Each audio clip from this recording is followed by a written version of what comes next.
पिछले वीडियो में हम लोगों ने चारों पॉइंट पढ़ लिया था। अब हम लोग अगले क्वेश्चन पर चलते हैं। अगला क्वेश्चन है आपका आवेश का योगात्मक प्रकृति।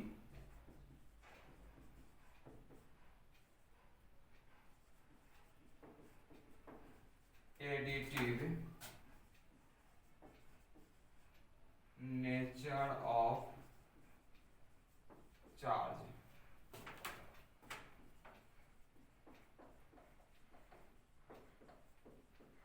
किसे कहते हैं, ध्यान देना है हम लोगों को। अगला क्वेश्चन है आपका एडिटिव नेचर ऑफ चार्ज। आवेश का योगात्मक प्रकृति किसे कहते हैं। देखिए, यानी कि योगात्मक का मतलब समझ लेना है कि वह क्या हो रहा है, जुट रहा है। ध्यान दीजिए, जैसे हम लोग ये कोई बॉडी है, ये कोई आपका वस्तु है, इस पर हम चार्ज दे रहे हैं, आवेश इस वस्तु पर हम लोगों ने दिया। यदि इस वस्तु पर आवेश बिना किसी प्रभाव के स्वतः जुड़ जाता है, फिर से एक बात ध्यान दीजिए, यदि किसी वस्तु में आवेश बिना किसी बाहरी प्रभाव के स्वतः जुड़ जाता है, उसे हम लोग क्या कहते हैं, आवेश का योगात्मक प्रकृति। यानी इस पर कोई बाहरी प्रभाव नहीं होता है, स्वतः ही जुड़ जाता है। ध्यान दीजिए, तो इस जगह हम लोग लिख सकते हैं कुल आवेश जो है ये क्या हो जाएगा, स्वतः आपका सारा आवेश क्या हो रहा है, जुट रहा है। ये कितना, जितना आवेश आप दे सकते हैं वहां तक ये जुटते हुए चले जाएगा।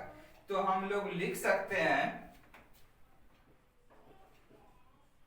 कुल आवेश जो आपका है, इस यानी कि जितना आवेश दीजिएगा उतना ही आवेश अंत तक चला जाएगा। तो इसको हम लोग मैथमेटिकली इस तरह से हम लोग इसको लिख सकते हैं, यानी कि ये एक से लेकर के कहां तक हो सकता है, सॉरी अंत तक ये हो सकता है। तो ये अंत तक क्या आपका, ये आई का मतलब जितना आवेश रहेगा उसको हम उससे क्या कर देंगे, गुना कर देंगे। यानी आई का मतलब मान लीजिए 1 2 3 आवेश देंगे, तो एक आवेश का वैल्यू हमको पता रहेगा, उसको आई का मतलब 1 2 3 4 जो भी रहेगा उससे हम लोग क्या कर सकते हैं, गुना कर सकते हैं। वही आई का मतलब हम लिख दिए हैं, 1 हो सकता है, 2 हो सकता है, 3 हो सकता है, ये आपका जहां तक हो सकता है। तो यही हमारा क्या हो जाता है, फॉर्मूला हो जाता है आवेश के योगात्मक प्रकृति का। इसका परिभाषा हम लोग लिख लेते हैं, फिर से एक बार समझ लेंगे। यदि किसी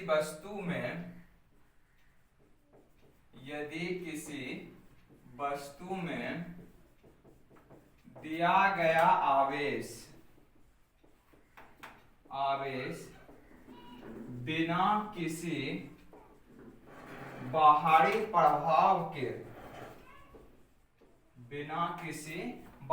प्रभाव के स्वतः जुड़ जाते हैं, उसे आवेश का योगात्मक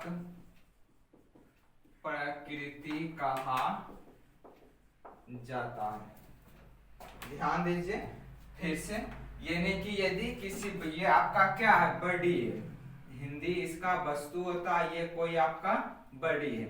इस बॉडी पर जितना यदि हम चार्ज देते हैं, आवेश देते हैं, यदि ये बिना किसी बाहरी प्रभाव के स्वतः जुड़ जाता है, इसे ही आवेश का क्या कहते हैं, योगात्मक प्रकृति। योगात्मक का मतलब ही क्या होता है, जुड़ना, यानी बिना किसी बाहरी प्रभाव के स्वतः जुड़ जाता है, इसे ही हम लोग क्या कहते हैं, आवेश का योगात्मक प्रकृति कहते हैं। देख लेते हैं आप लोगों का ये ठीक आ रहा है कि नहीं, नोट कीजिए इसको।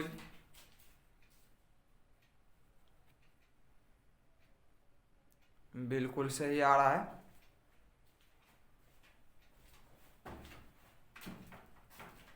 देखिए बिना किसी बाहरी प्रभाव के स्वतः जुड़ जाता है, इसे क्या कहते हैं? आवेश का योगात्मक प्रकृति कहा जाता है। तो ये इस तरह से एक और एग्जांपल ध्यान दीजिए हम लोग। जैसे ये कोई वस्तु है, देखिए वस्तु किसी भी तरह का आपका हो सकता है, यानी कि ये इस तरह का भी, आप इस तरह का भी वस्तु दे सकते हैं। क्या हुआ? बिना किसी बाहरी प्रभाव के स्वतः वह जुड़ जाता है। ये आपका कोई भी वस्तु है। देखिए थोड़ा फोकस यहाँ करना है। यदि इस पर हम इस वस्तु पर 8 न्यूटन का बल लगाते हैं और इधर से हम लोग 6 न्यूटन का बल लगाते हैं किसी भी वस्तु पर, तो ध्यान दीजिए अगर इसमें अगर हम पूछें इसका एडिटिव नेचर ऑफ चार्ज, आवेश का योगात्मक प्रकृति इसका क्या होगा, तो इसका वैल्यू कितना होगा? तो क्या करेंगे आप? इसी तरह से जोड़ दीजिएगा। जी नहीं, ये आपका कैसा है? ये बल है आपका 8 न्यूटन और 6 न्यूटन। ये आपका कैसा राशि है? सदिश राशि है। ये जो आपको निकाले हैं ये आपका अदिश राशि है, लेकिन जब सदिश राशि में योगात्मक आएगा तो ये वेक्टर वाला आप लोग को याद कीजिए, हम 11th में पढ़ाए थे, नहीं तो यहाँ भी आराम से हम लोग अब समझ सकते हैं।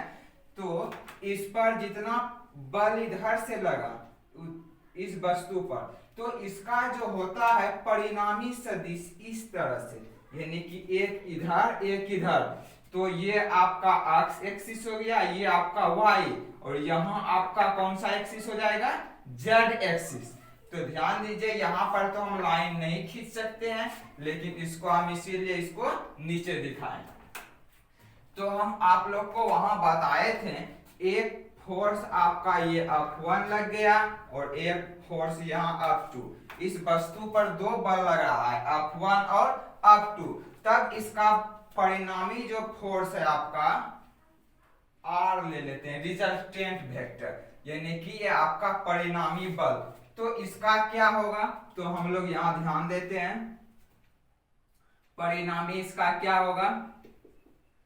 ध्यान दीजिए, आप लोग को बताए थे, यानी a² plus b² plus 2ab cos theta. तो वही देखिए, a के जगह हमारा ये है, b के जगह हमारा ये है। तो ध्यान दीजिए, तब क्या हो जाएगा आपका? F1 का स्क्वायर, F2 का square, 2F1 F2 into cos theta.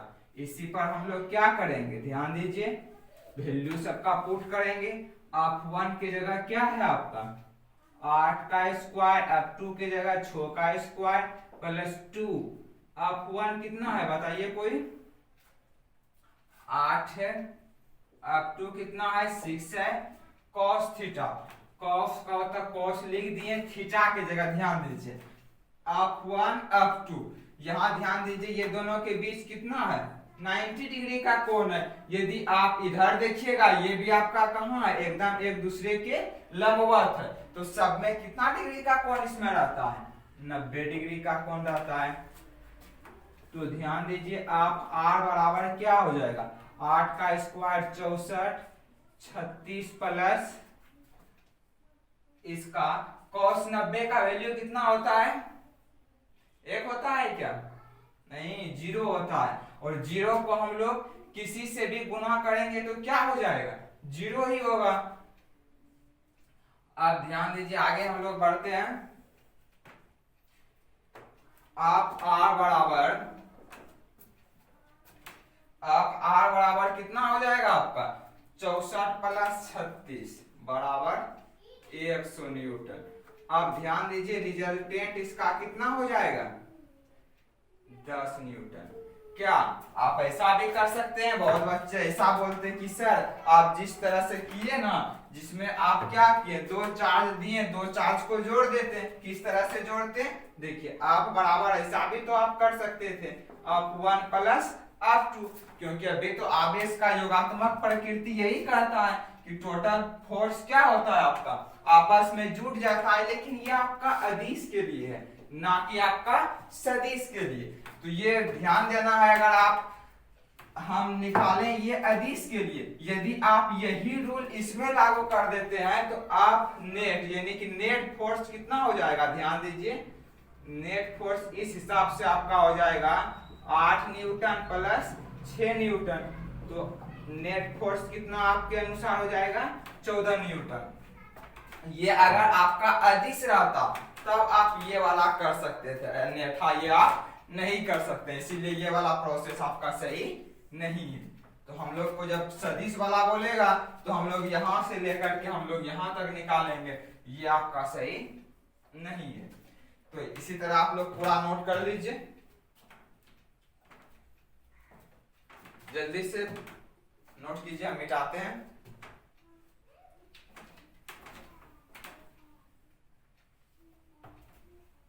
Additive nature of charge किसे कहते हैं हम लोग, जब बिना किसी बाहरी प्रभाव के क्या होते हैं स्वतः जुड़ जाता है, उसी को हम लोग क्या कहते हैं, एडिटिव नेचर ऑफ चार्ज कहते हैं।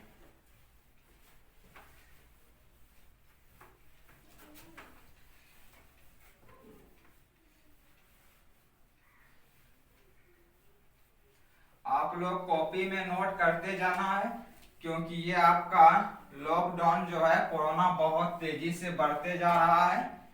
ये कब खुलेगा इसकी कोई संभावना अभी सही रूप से बताया नहीं जा सकता है, इसलिए हम लोगों को घर में अच्छे से तैयारी करते हुए आगे बढ़ना है, क्योंकि आप लोग जानते हैं जो होता है तो अच्छे के लिए ही होता है।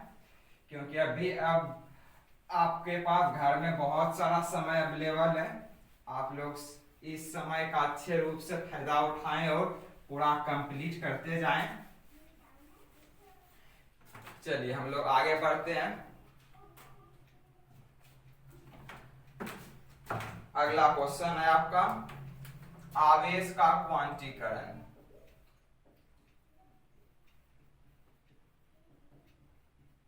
आवेश का क्वांटीकरण, लगता है सही से नहीं दिख रहा है, मिटा नहीं है हिसाब से,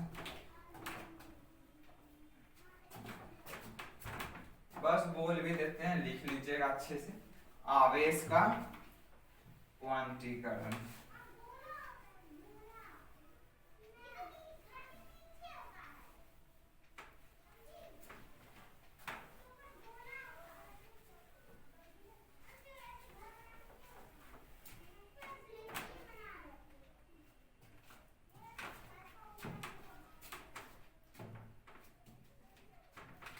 क्वांटिजाइजेशन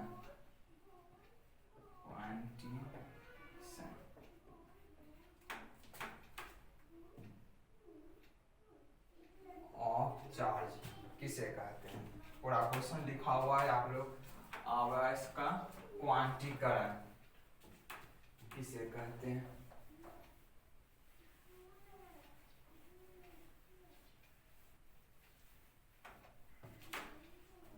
ध्यान दीजिए, आवेश का क्वांटीकरण किसे कहते हैं, पूरा क्वेश्चन लिखा हुआ है आपका। देखिए, कोई भी जो वस्तु होता है ना, उस पर जितना प्रोटॉन होता है, आप लोग जानते होंगे प्रोटॉन जो है आपका और इलेक्ट्रॉन, मान लीजिए इस पर जो है प्रोटॉन है, ये आपका कोई बॉडी है, वस्तु है, और ध्यान दीजिए किसी भी वस्तु पर प्रोटॉन और इलेक्ट्रॉन हमारा दोनों होता है। ध्यान से यहां देखिएगा, प्रोटॉन और इलेक्ट्रॉन, आप लोग केमिस्ट्री में पढ़े होंगे, प्रोटॉन पर प्लस चार्ज होता है, इलेक्ट्रॉन पर माइनस चार्ज होता है। तो ध्यान दीजिए यहां आपका जो प्रोटॉन है ये क्या है, प्लस चार्ज है, आपका इलेक्ट्रॉन जो है ये कैसा चार्ज होता है, माइनस चार्ज होता है।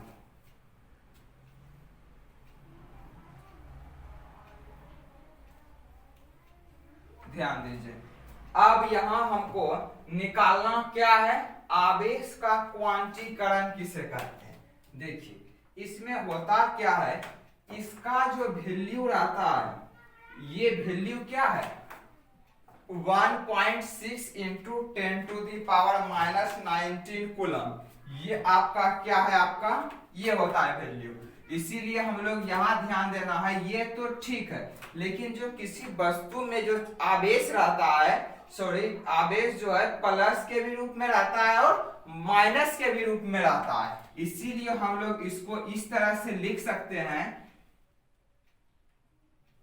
Q बराबर एन ई। क्यू बराबर तो ये आपका एन ई जो है, लेकिन ये एन किस में आ जाता है, कभी आपका प्लस में आ जाता है, कभी आपका किस में आ जाता है माइनस में आ जाता है। इसीलिए हम लोग को क्यू बराबर क्या हो जाता है प्लस माइनस एन। इसका परिभाषा भी इसी पर आपका आ जाएगा। किसी वस्तु में आवेश, किसी वस्तु में आवेश, किसी वस्तु में आवेश, इसका जो है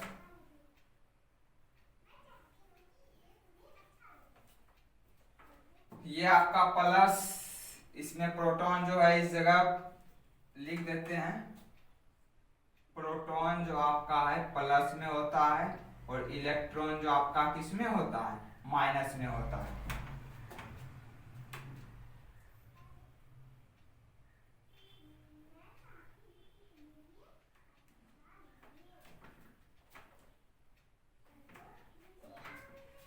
सबसे पहले हम लोग इसका परिभाषा लिख लेते हैं, एक बार देख लेते हैं।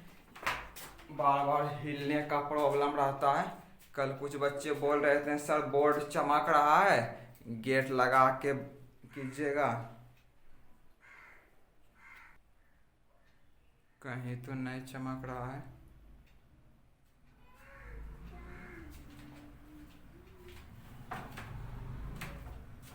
इसका परिभाषा लिख लेते हैं हम लोग पहले, उसके बाद आप लोग फिगर जैसे नोट करते हैं हमेशा। किसी वस्तु में आवेश, किसी वस्तु में आवेश, किसी वस्तु में आवेश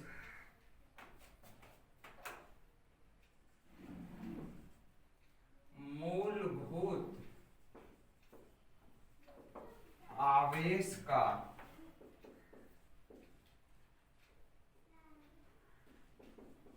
घनत्व अपवर्त होता है।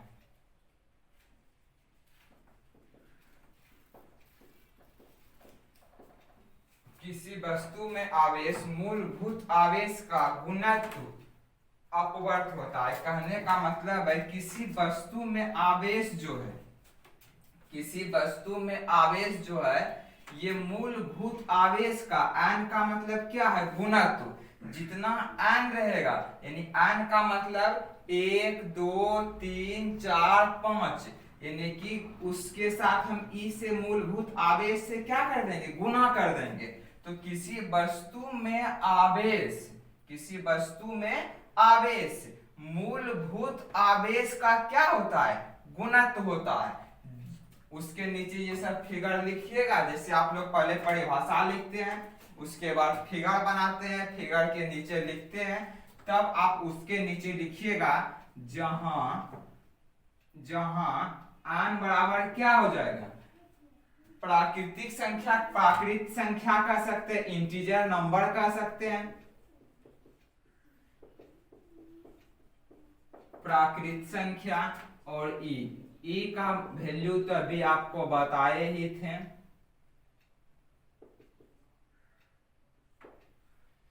किसी वस्तु में आवेश मूलभूत आवेश के गुना, किसी वस्तु में आवेश मूलभूत आवेश का गुणत अपवर्त होता है, इसी को हम लोग क्या कहते हैं,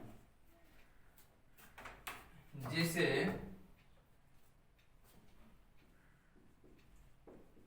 आवेश का क्वांटीकरण कहा जाता है। क्लियर है? इसी तरह आप लोग नोट कर लीजिए, जल्दी से नोट कीजिए।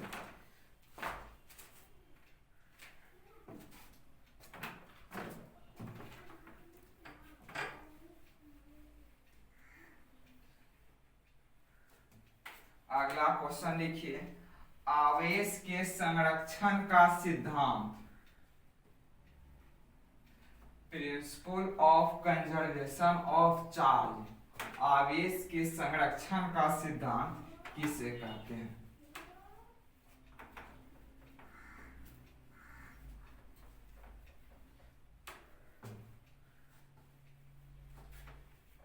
जो बच्चे लिखने में प्रॉब्लम है तो वीडियो को रोक कर भी लिख सकते थे, पीछे कर लीजिए, लिख भी सकते हैं अभी भी।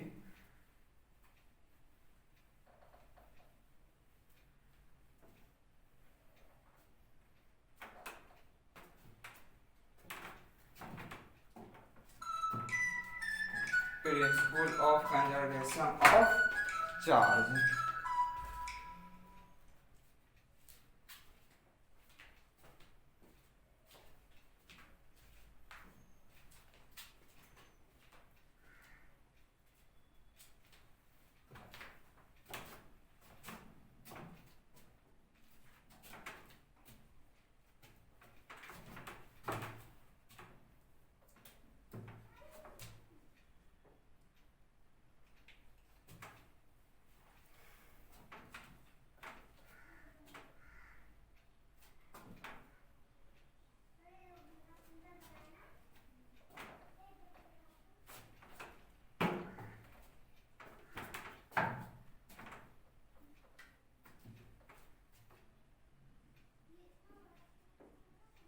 आवेश के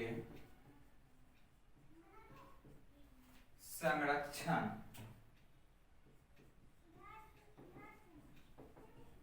प्रिंसिपल ऑफ कंजर्वेशन ऑफ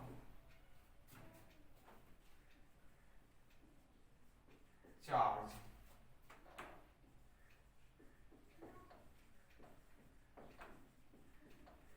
किसे कहते हैं?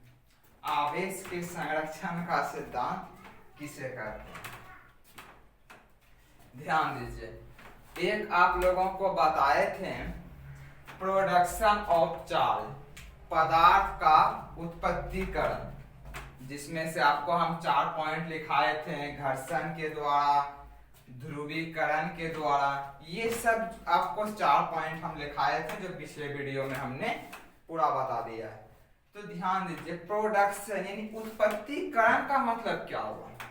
देखिए, ऐसा नहीं कि आप उस समय आप आवेश को बना रहे हैं, जी नहीं।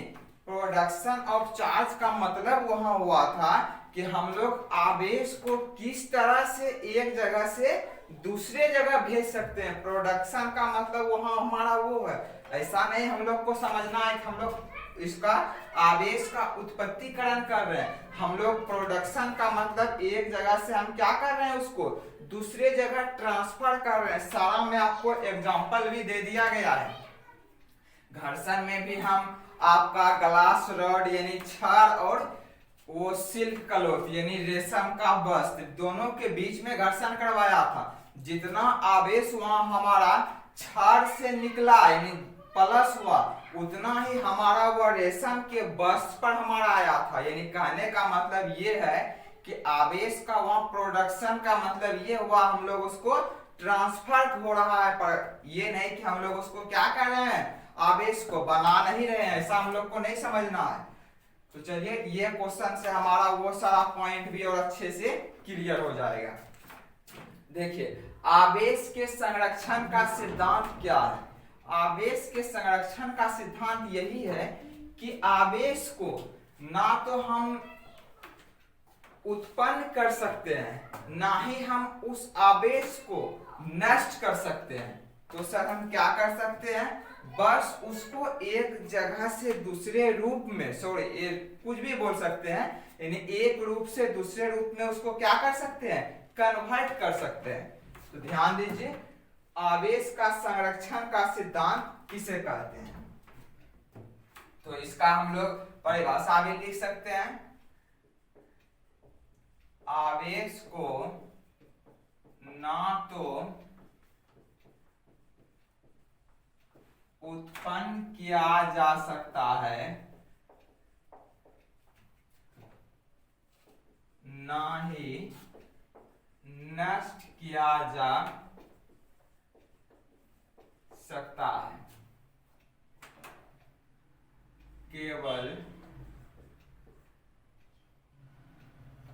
केवल दिख रहा होगा वहां तक, केवल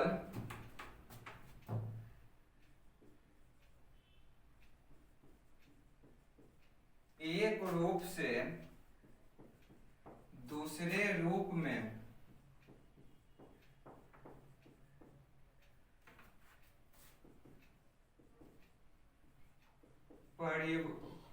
परिवर्तित किया जा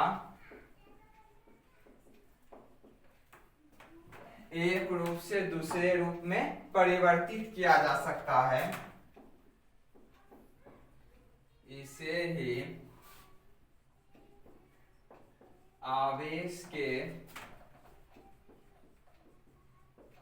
संरक्षण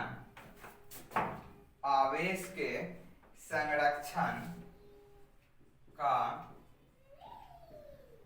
सिद्धांत कहा जाता है। देख लेते हैं आपका पूरा बोर्ड दिख रहा है कि नहीं दिख रहा होगा तब हम मिटा देंगे, उधर फिर से लिख देंगे।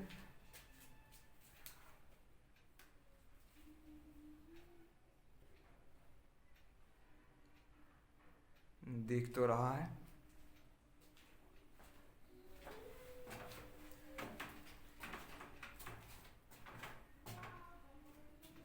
जैसे ध्यान दीजिए यहाँ,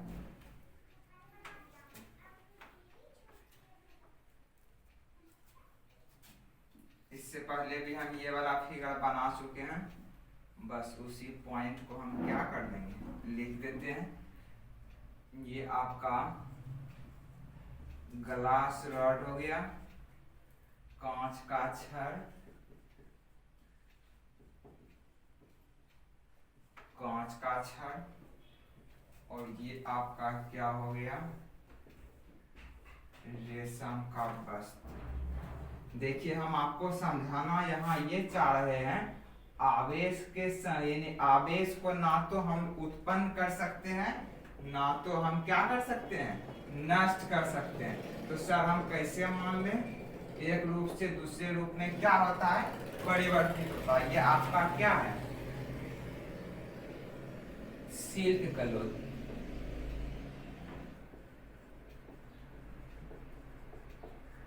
रेशम का वस्त्र। ध्यान दीजिए, ये जो एक दूसरे को हम क्या करते हैं, आपस में जब हम रगड़ते हैं तो होता क्या है, इस पर जो ये आवेश खो देता है। प्लस का मतलब क्या होता है, आप लोग केमिस्ट्री में पढ़ लिए होंगे। और जितना आवेश ये खोता है उतना ही आवेश ये रेशम का वस्त्र क्या करता, पाता है। कहने का मतलब ये है, तो जितना आवेश ये खोया, कौन, ये ग्लास रॉड, उतना ही आवेश ये सिल्क क्लॉथ क्या किया, पाया। तो क्या यहाँ आवेश आपका नष्ट हो रहा है या उत्पादन हो रहा है? जी नहीं, ये एक रूप से दूसरे रूप में क्या हो रहा है, कन्वर्ट हो रहा है। इसीलिए हम लिखाए हैं, ना तो इसको उत्पन्न किया जा सकता है और ना ही इसे हम लोग क्या कर सकते हैं, नष्ट कर सकते हैं। और केवल इसे क्या कर सकते हैं, एक रूप से दूसरे रूप में हम इसको परिवर्तित कर सकते हैं। यदि आपको लिखना है तो लिख सकते हैं, जैसे यानी कि आप ये डिफिनेशन लिखने के बाद फिगर बनाना है, उसके नीचे लिखना है, जैसे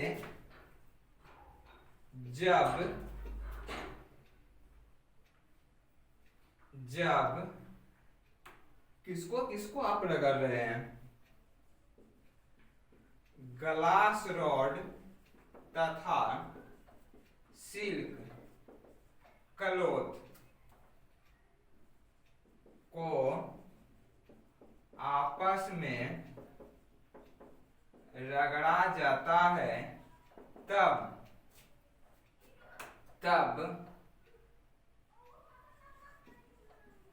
ग्लास रॉड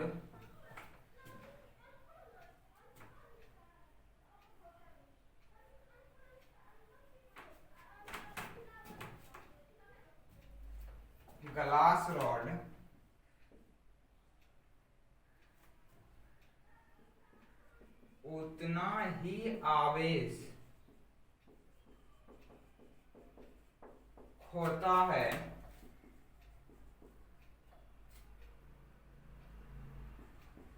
जितना आवेश उतना ही आवेश होता है जितना आवेश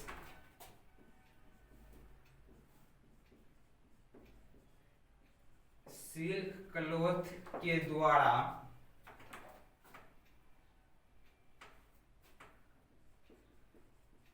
ग्रहण किया जाता है, इसे ही आवेश के संरक्षण का सिद्धांत कहा जाता है। क्लियर है? इससे हम लोग को ये क्लियर पता चल गया है, ना तो हम आवेश को क्या कर सकते हैं, नष्ट कर सकते हैं, ना ही उसको हम उत्पन्न कर सकते हैं। केवल और केवल क्या कर सकते हैं, एक रूप से दूसरे रूप में उसको कन्वर्ट कर सकते हैं, परिवर्तित कर सकते हैं। चलिए जल्दी से इसको आप लोग नोट कर दीजिए।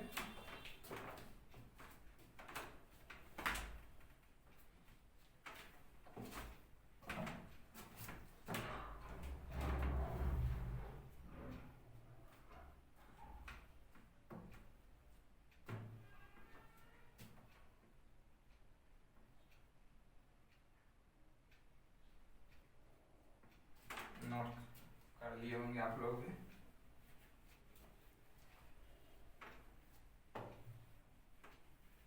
अब इस सब जितना हम लोगों ने पढ़ा, इस सब का लर्निंग पॉइंट लिख लेते हैं, जो कि ऑब्जेक्टिव के लिए बहुत ही इंपॉर्टेंट होता है।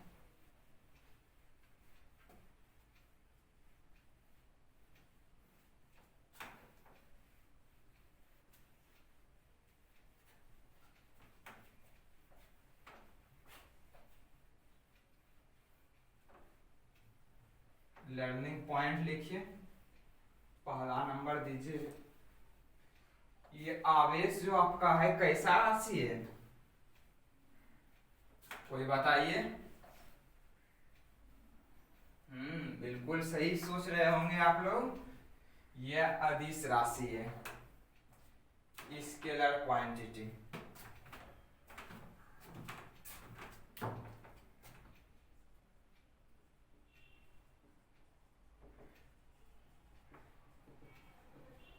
लर्निंग पॉइंट्स आपका है पहला, यह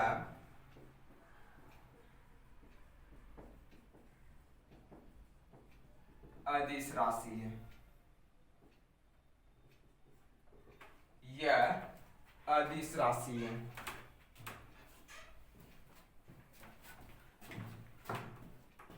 दूसरा आप लिखिए, दूसरा है आपका ये अदिश राशि है, और ये भी अभी बताएं आपका, ये धनात्मक और ऋणात्मक दोनों होता है। यह धनात्मक तथा ऋणात्मक होता है। यह आपका अदिश राशि है, ये धनात्मक तथा ऋणात्मक होता है।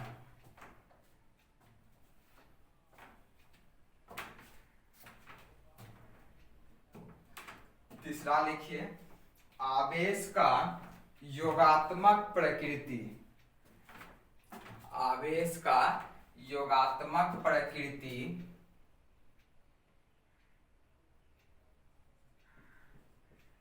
आवेश का योगात्मक प्रकृति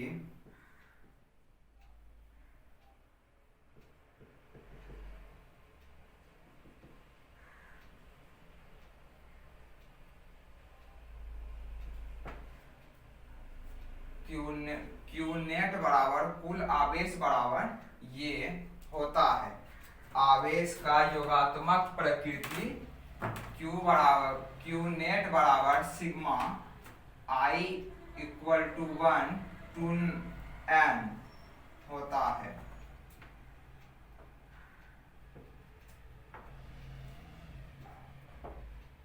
आवेश का योगात्मक प्रकृति। अगला पॉइंट लिखना है आप लोगों को, आवेश का परिमाण, क्योंकि ये सब फॉर्मूला का हमारा जरूरी न्यूमेरिकल्स बनाने में पड़ता है, जो कि आपको मैथमेटिकली प्रूफ कर दिए हैं। आवेश का परिमाण Q बराबर NE, आवेश का परिमाण Q बराबर NE होता है।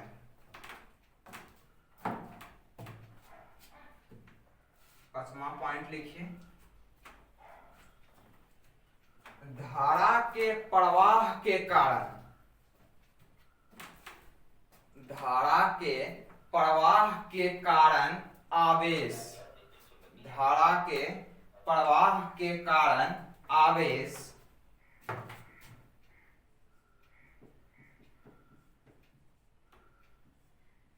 आवेश Q बराबर IT होता है। धारा के प्रवाह के कारण आवेश Q बराबर IT होता है। जहां आपका I क्या है, आपका विद्युत धारा है, विद्युत धारा है। T आपका क्या है, समय है।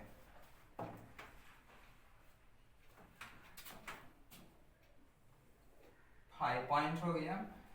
अब 6 नंबर पॉइंट है आपका, धारा का हो गया आपका, अदिश सदिश भी आपका हो ही गया है। अब इसका आशय मात्रक लिखते हैं। आवेश का आशय मात्रक, आवेश का आशय मात्रक क्या होता है, ध्यान दीजिएगा। धारा का आशय मात्रक क्या होता है, विद्युत धारा का एम्पियर, और समय का क्या होता है, सेकेंड। तो इसका आवेश का आशय मात्रक एम्पियर सेकेंड, एम्पियर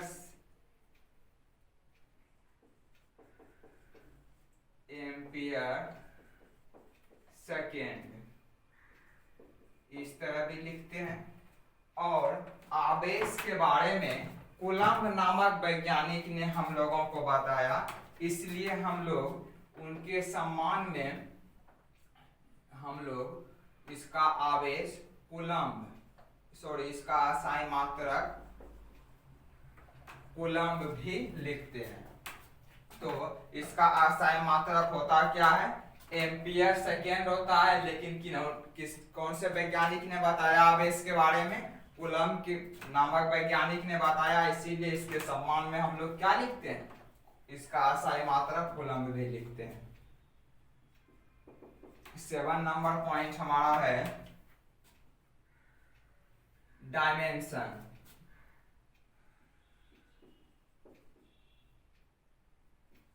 आवेश का बीमा, डायमेंशन क्या होता है, ध्यान दीजिए।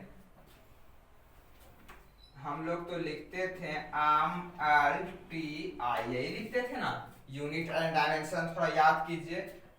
तो आपका इसमें कुछ भी नहीं है, L भी कुछ नहीं है।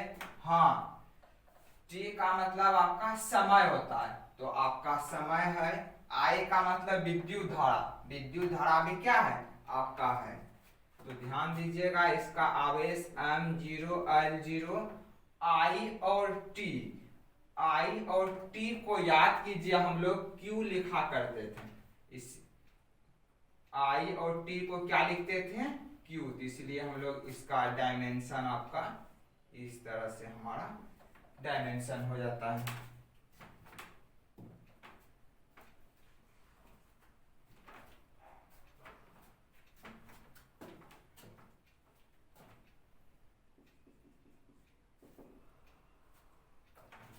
और अगला पॉइंट है आपका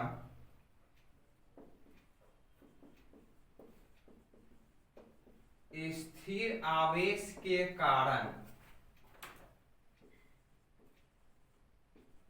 विद्युत क्षेत्र उत्पन्न होता है। जैसे कोई चार्ज है आपका और ये स्थिर है, तो इसके कारण चारों ओर क्या होता है आपका विद्युत क्षेत्र। विद्युत क्षेत्र यही, इसको हम लोग सिंबल से डिनोट करते हैं। चलिए इसको नोट कर लीजिए। ये आपका लर्निंग पॉइंट है जो कि ऑब्जेक्टिव में इसी से आता है। ऑब्जेक्टिव आपका अदिश राशि है, धनात्मक तथा ऋणात्मक होता है। ये आपका योगात्मक था, इसका परिमाण ये आपका होता है। और ये आपका 5 नंबर पॉइंट है, धारा के प्रवाह के कारण आपका आवेश का मान क्या है। तो ये इस असाई मात्रक विमा फिर अब विद्युत क्षेत्र उत्पन्न होता है। जल्दी से नोट कीजिए इसको आप।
देख लेते हैं काम सही से हो रहा है मेरे।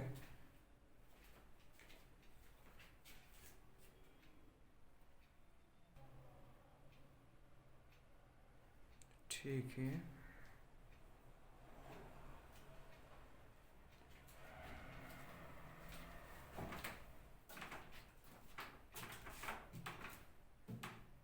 चलिए अगला क्वेश्चन नोट कीजिए आप।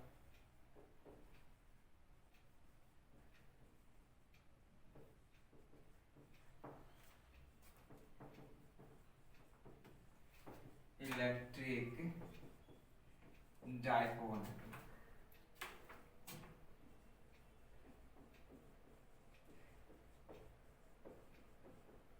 विद्युत द्विध्रुव किसे कहते हैं। ध्यान दीजिए, विद्युत द्विध्रुव किसे कहते हैं। देखिए, जब दो समान परिमाण, क्योंकि ध्यान दीजिए परिभाषा अपने आ जाएगा, क्लियर, पहले आपको इसको समझना होगा। दो समान परिमाण वाला आवेश, इसका परिमाण क्या होना चाहिए आपका समान होना चाहिए, लेकिन प्रकृति इसका भिन्न होना चाहिए।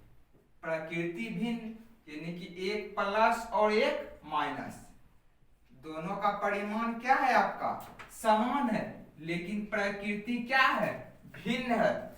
जब इस दोनों को एक दूसरे के करीब रखा जाता है, यह आपका भी बहुत ही डिस्टेंस पर है, जब इस दोनों को एक दूसरे के बहुत ही करीब रखा जाता है,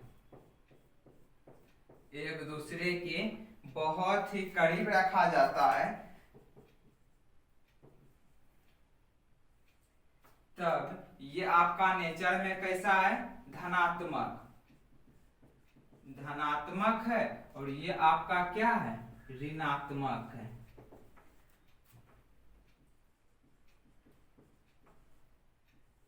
ये आपका क्या है ऋणात्मक है। तब इसी को हम लोग क्या कहते हैं विद्युत द्विध्रुव कहते हैं। ध्यान दीजिए, जब दो जब दो एक समान परिमाण वाला आवेश, लिख ही देते हैं परिभाषा, इसमें पूछा ही नहीं परिभाषा में। जब दो एक समान परिमाण वाला आवेश लेकिन प्रकृति क्या हो, भिन्न हो, एक दूसरे के बहुत करीब रखा जाता है, उससे ही हम लोग क्या करते हैं, विद्युत द्विध्रुव करते हैं। Very simple. देखिए जब दो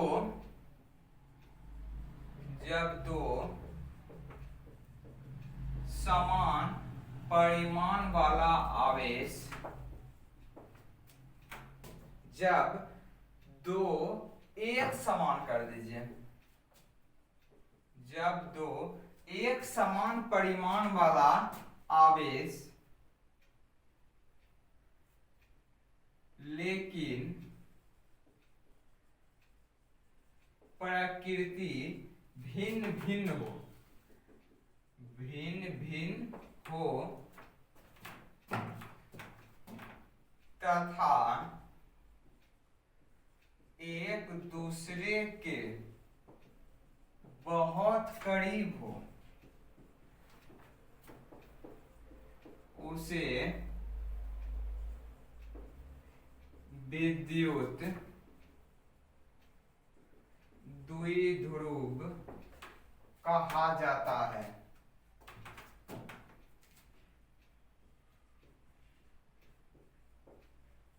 उसके नीचे ये पूरा पॉइंट लिख लीजिएगा, आप ध्यान दीजिए। हम इसके लर्निंग पॉइंट पर चलते हैं, उसके नीचे आप लोग तब लर्निंग पॉइंट लिखिएगा। पहले डिफिनेशन फिर फिगर, उसके बाद पॉइंट बनाना है। लर्निंग पॉइंट्स देखिए, ध्यान दीजिए लर्निंग पॉइंट क्या है। विद्युत द्विध्रुव के लिए 4 आवेश का आवश्यकता होता है। अच्छा, 2 ही आवेश दिख रहा है, चलिए 2 ही लिख लेते हैं। विद्युत, भूल जाते हैं कभी कभी ना, विद्युत द्विध्रुव के लिए 4 लिख भी दिए। 2 आवेश की आवश्यकता होती है। क्लियर है? देखिए वही बात हम लिख रहे हैं जो कि अभी आपको बता चुके हैं। और दूसरा पॉइंट क्या लिखे, 2 आवेश तो हुआ, इसका परिमाण तो अलग अलग ही है ना, है ना, परिमाण इसका अलग। देख लीजिए परिमाण क्या है इसका, अलग अलग ही है ना। नहीं, परिमाण आपका क्या है, आपका समान है, तो दोनों का परिमाण क्या होना चाहिए, विद्युत द्विध्रुव के लिए आवेश का परिमाण समान होना चाहिए। क्या बात क्लियर है? आवेश का परिमाण क्या होना चाहिए, समान, लेकिन प्रकृति उसका क्या होना चाहिए। तीसरा पॉइंट यही लिखेंगे,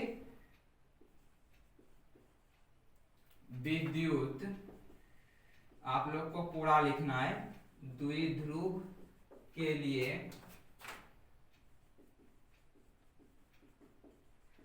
प्रकृति भिन्न भिन्न होती है। इसका प्रकृति क्या है आपका, भिन्न भिन्न। और रखते कितना, रखते तो क्लियर कन्फर्म में ऐसा कि एक दूसरे से 2 किलोमीटर के रेंज पे रखते हैं।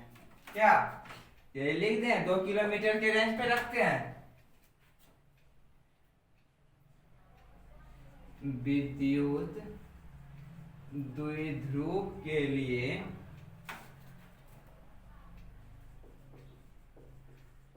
आवेश को एक दूसरे के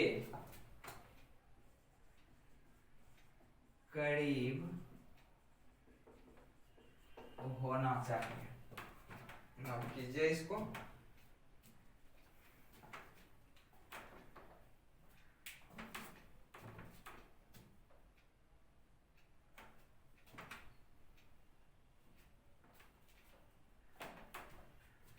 जल्दी से नोट कीजिए।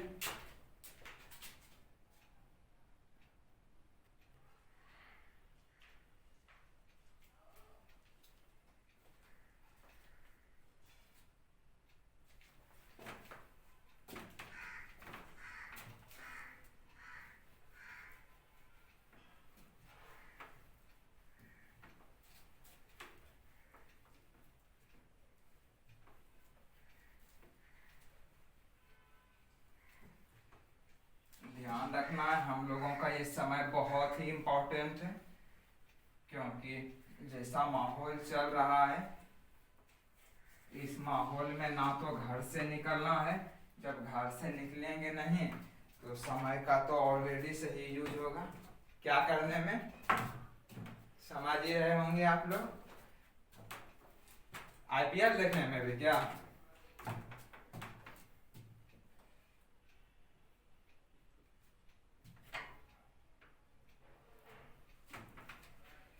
अगला क्वेश्चन लिखिए।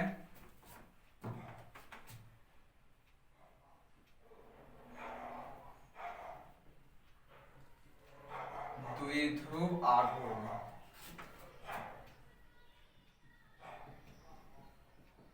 डायपोल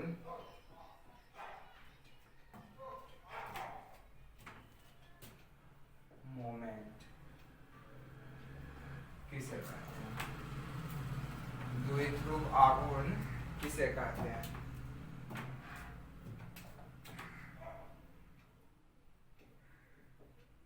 वह भौतिक राशि जो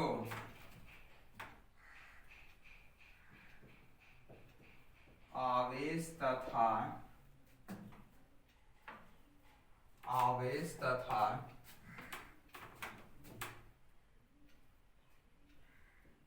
द्विध्रुव के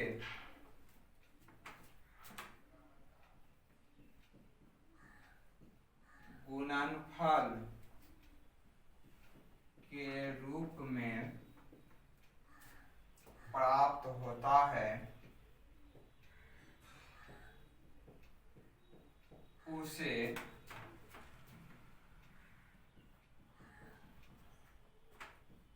डायपोल मोमेंट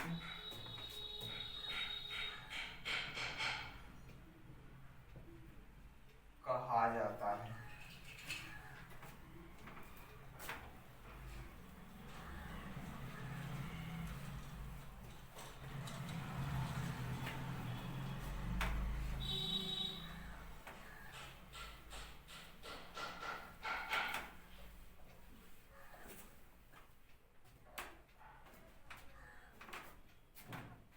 देखिए इसके नीचे हम लोग फिगर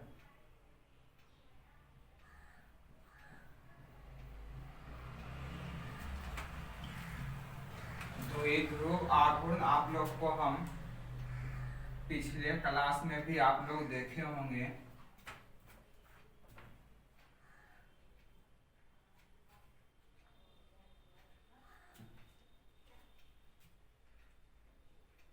द्विध्रुव के इस जगह जोड़ दीजिए लंबाई के गुणनफल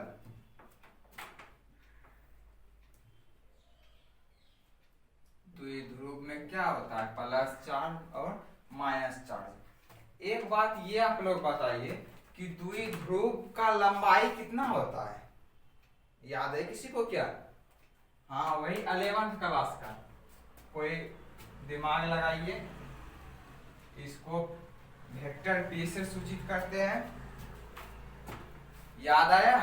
द्विध्रुव की लंबाई को तो एल से सूचित करते हैं, तो क्या करें, इसका लंबाई कितना लिख दें? एल लिख दें? जी नहीं, इसका लंबाई एल नहीं होगा, इसका लंबाई जो द्विध्रुव का होता है 2l होता है। आप लोग को पिछले क्लास में भी पढ़ाए थे। यहाँ केंद्र से जितना दूरी इधर है इसको l मानते हैं, ये वाले को भी l, तो इसका द्विध्रुव का कुल लंबाई कितना हो जाता है? 2l हो जाता है। तो हम लोग इसको समझते हैं। देखिए डायपोल मोमेंट यानी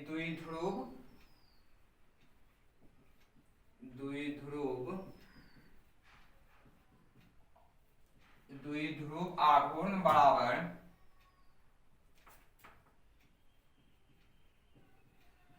आवेश गुना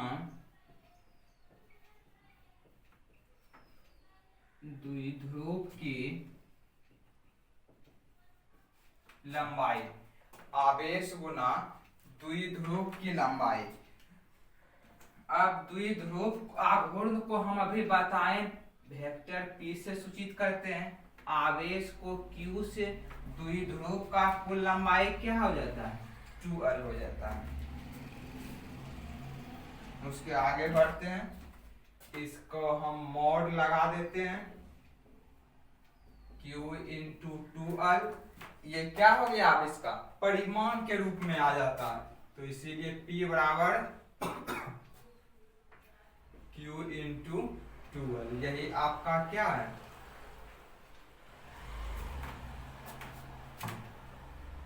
द्विध्रुव आघूर्ण का फॉर्मूला है।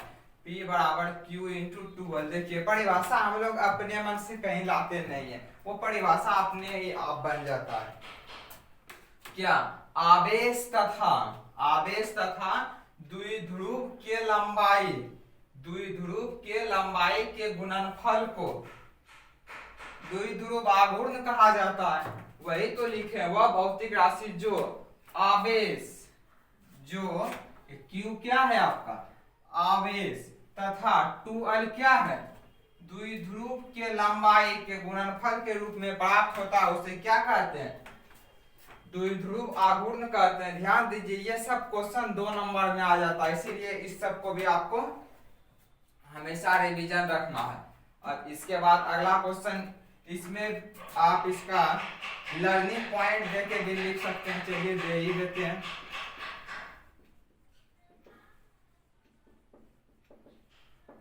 लर्निंग पॉइंट, लर्निंग पॉइंट में इसका तो टोटल चीज आप जान ही रहे हैं। इसका जो अस्थायी मात्रक होता है क्या है आपका? आवेश का क्या होता है? कूलम्ब होता है। और आपका द्विध्रुव यानी लंबाई को किस में नापते हैं? हम लोग मीटर में मापते हैं। इधर कट रहा है क्या? कट तो नहीं रहा है, लेकिन थोड़ा टेढ़ा हो जाता है। हिल जाएगा तो और दिक्कत हो जाएगा। चलिए, केवल थोड़ा सा वो है, हम लोग समझ सकते हैं। तो सबसे पहले हम लोग बताइए ये कैसा राशि है? अदिश है या सदिश है? देखने से आपको क्लियर पता चल जाता है ये आपका कैसा राशि है। यह सदिश राशि है। दूसरा, इसका अस्थायी मात्रक आवेश का क्या होता है? कूलम्ब।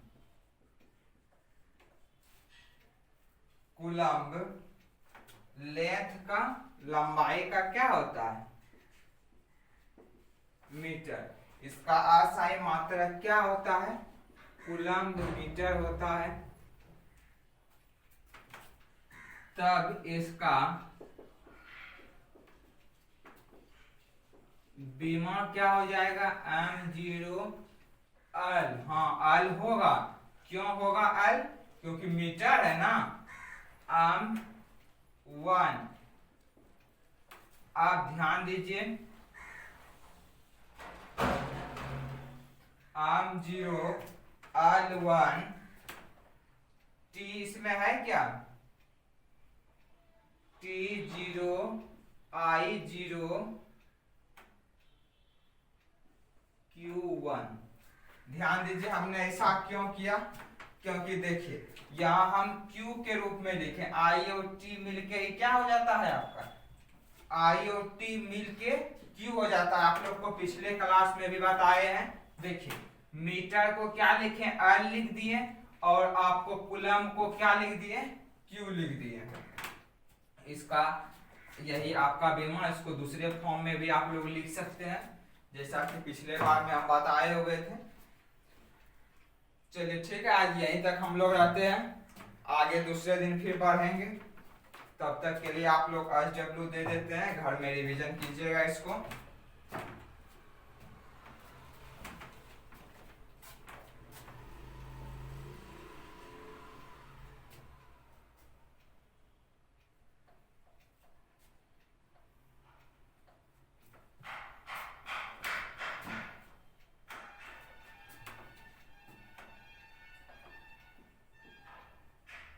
लेंस मेकर्स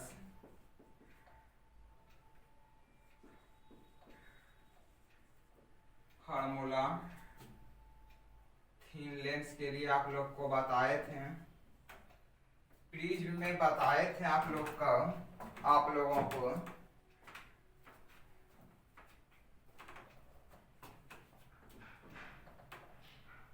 वर्ण विक्षेपण